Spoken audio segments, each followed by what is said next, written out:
When it is not obvious what service an animal provides, only limited inquiries are allowed. Staff may ask 2 questions. Number 1, is the dog a service animal required because of a disability?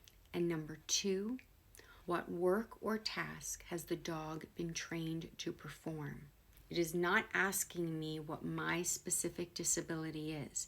One of the tasks that my dog has been trained to perform is that when I am getting dizzy, she immediately goes in front of me and blocks to do 2 things. Number 1, to inform me that I am getting dizzy. That is usually, when she does that, it is usually after I have not listened to her, when she has taken her nose and touched my hand to let me know that something different is going on with regard to my specific disability.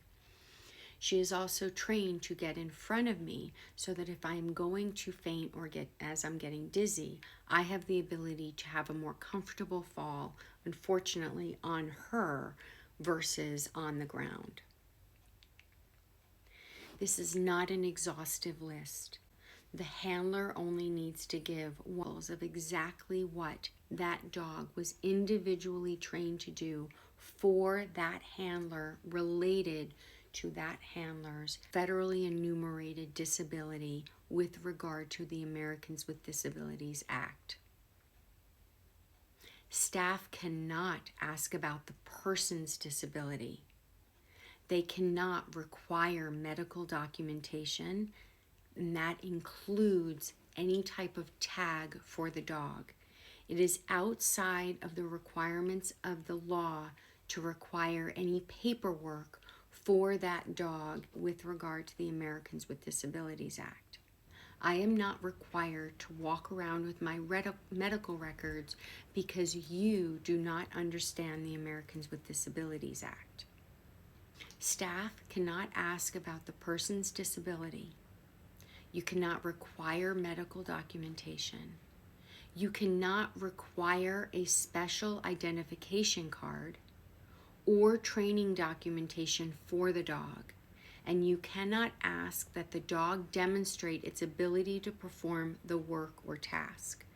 And the reason you cannot ask that the dog be required to perform the work or task is because that would untrain the dog. Think about it.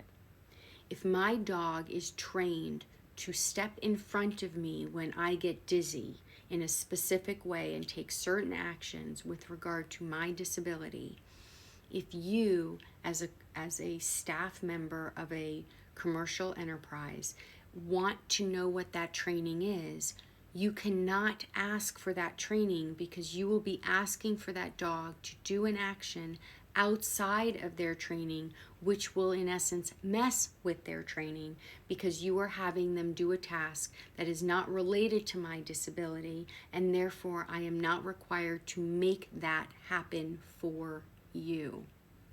The dog is specifically trained for me, and the dog is legally entitled to all the benefits of a federal service animal when they are acting in accordance with their individualized training related to my disability.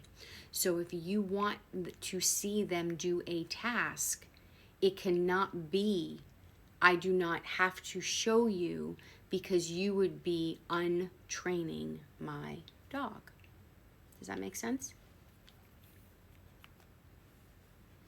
Allergies and fear of dogs are not valid reasons for denying access or refusing service to people using service animals.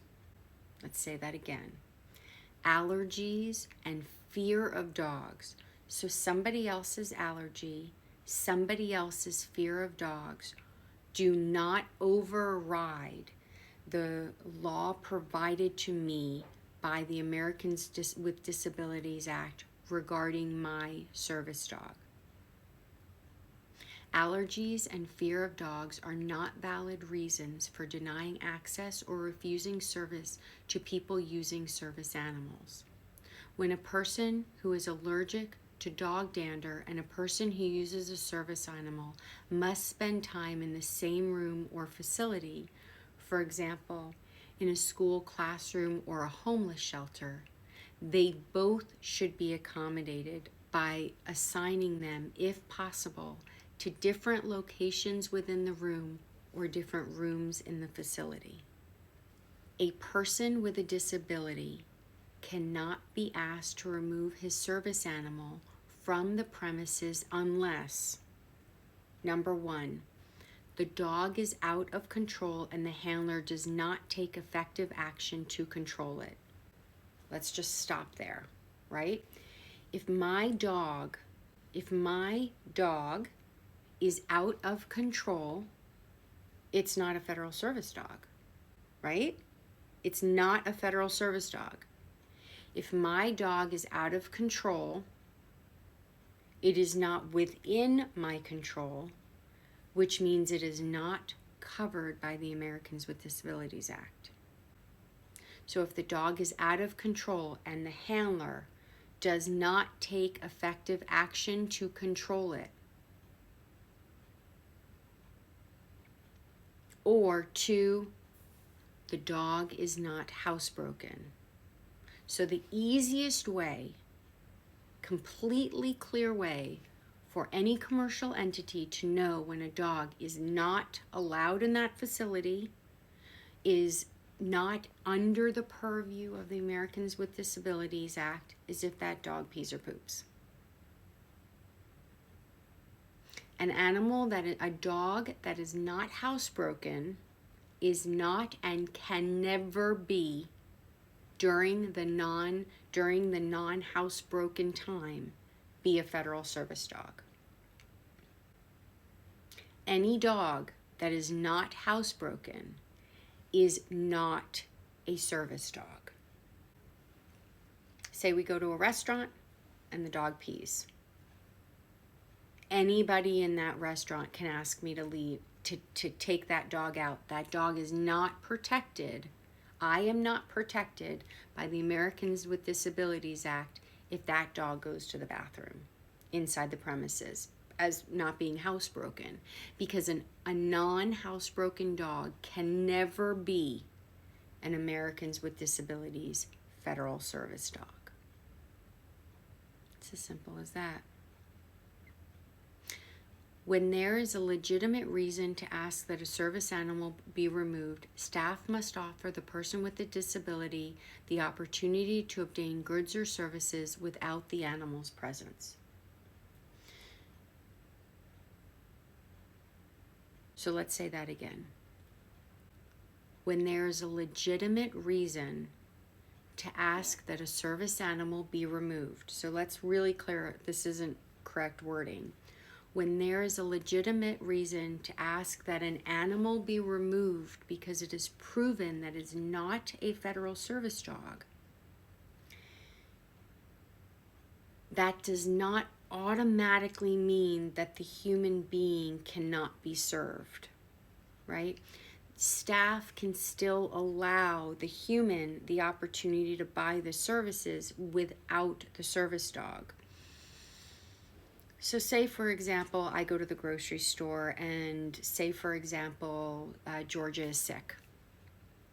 And when we're at the grocery store, she pees or poops. She is not a service dog. I don't care that she's been individually trained for me. I don't care that I need her there. I don't care that I fit within the enumerated list of disabilities according to the Americans with Disabilities Act that allows me to have a service dog. I don't care that she was individually trained. When she is not housebroken, say she's sick and so therefore she's not housebroken, she is a pet. She is no longer a service dog for that area. So she can be forced to leave the premises, just like other dogs are not, just like people in commercial entities don't have to allow other dogs to be there. She has to leave. The commercial entity, the grocery store, can still allow me to make purchases even though she's outside. Does that make sense? But just because she say Peter pooped at the grocery store because she was sick one day does not mean that when she's no longer sick, she's a service dog again.